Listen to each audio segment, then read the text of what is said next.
para sahabat sufi lain di kota itu mendesak Robiah untuk menikah dengan sesama sufi pula.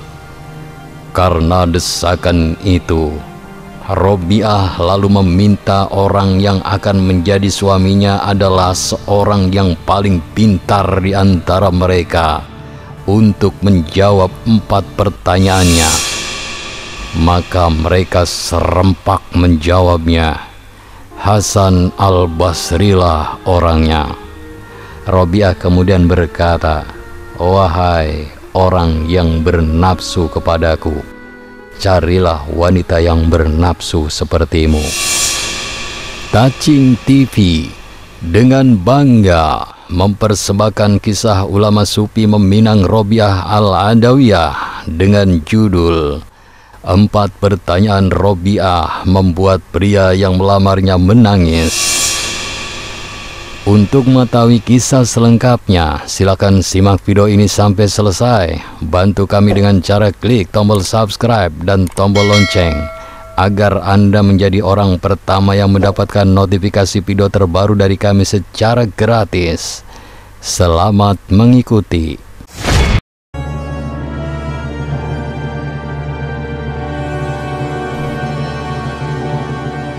Assalamualaikum warahmatullahi wabarakatuh. Batur sedulur sekampung, Robiah al-Adawiyah memiliki nama lengkap Ummu al-Khair bin Ismail al-Adawiyah al-Qaisisiyah. Lahir di Basrah pada tahun 95 Hijriah atau sekitar 717 Masehi. Menurut Ibnu Khalikan, keluarga Rabi'ah dari suku Atiq dan ayahnya yang bernama Ismail. Robiah al-Adawiyah adalah salah satu dari ulama sufi perempuan yang sangat disegani dalam sejarah peradaban Islam. Pemikiran serta laku spiritualnya terus dikaji sampai sekarang.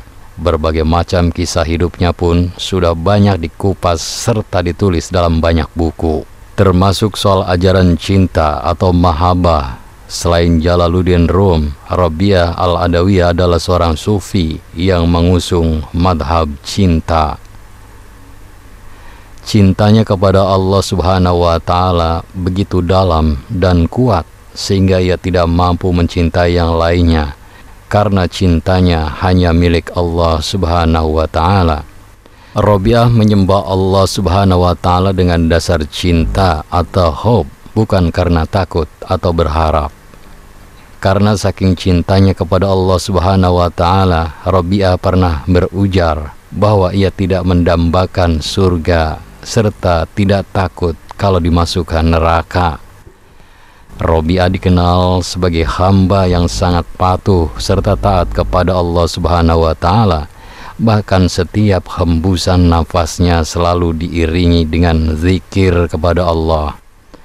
Dalam urusan beribadah kepada Allah, ia adalah orang yang sangat istiqomah.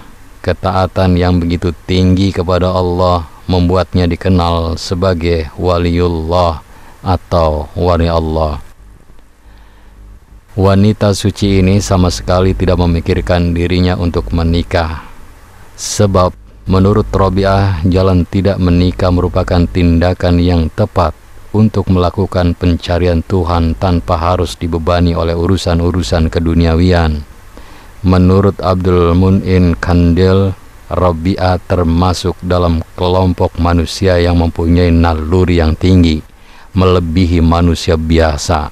Keinginannya yang bersifat manusiawi telah tunduk dan menyerah di bawah keinginan yang suci, karena kebutuhan hidupnya yang sangat mendasar sudah tidak sama dengan manusia-manusia lainnya.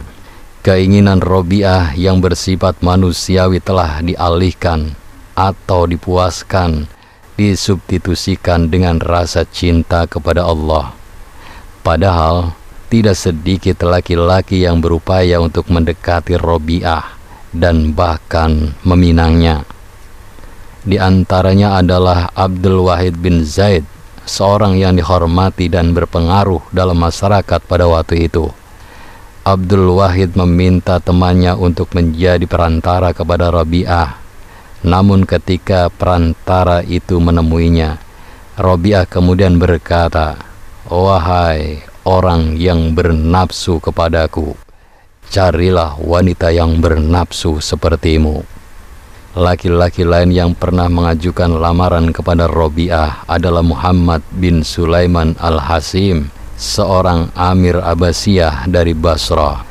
Untuk berusaha mendapat Robiah sebagai istrinya, laki-laki itu sanggup memberikan mahar perkawinan sebesar 100.000 dinar dan menulis surat kepada Robiah bahwa ia masih memiliki gaji sebanyak 10.000 dinar tiap bulannya. Tetapi dijawab oleh Robiah, "Aku sungguh tidak merasa senang bahwa engkau akan menjadi budakku, dan semua milikmu akan engkau berikan kepadaku, atau engkau akan menarikku dari Allah meskipun hanya untuk beberapa saat." Dalam kisah lain disebutkan, ada laki-laki sahabat Robiah yang bernama Hasan al-Basri yang juga berniat sama untuk menikahi Robiah. Bahkan para sahabat sufi lain di kota itu mendesak Robiah untuk menikah dengan sesama sufi pula. Maka karena desakan itulah Robiah lalu mengatakan, "Baiklah, aku akan menikah dengan seseorang yang paling pintar di antara kalian."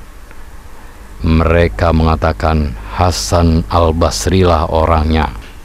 Setelah itu datanglah Hasan al-Basri menemui Robiah dan mengatakan untuk menjadikan Robiah sebagai istrinya. Robiah kemudian mengatakan kepada Hasan al-Basri, "Jika engkau dapat menjawab 4 pertanyaanku, aku pun akan bersedia menjadi istrimu."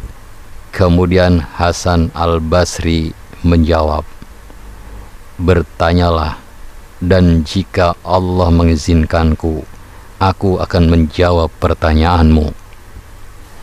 Pertanyaan pertama, kata Robiah, "Apakah yang akan dikatakan oleh hakim dunia ini saat kematianku nanti? Akankah aku mati dalam husnul khatimah atau su'ul khatimah?" Hasan menjawab, "Hanya Allah yang Maha Mengetahui yang dapat menjawabnya."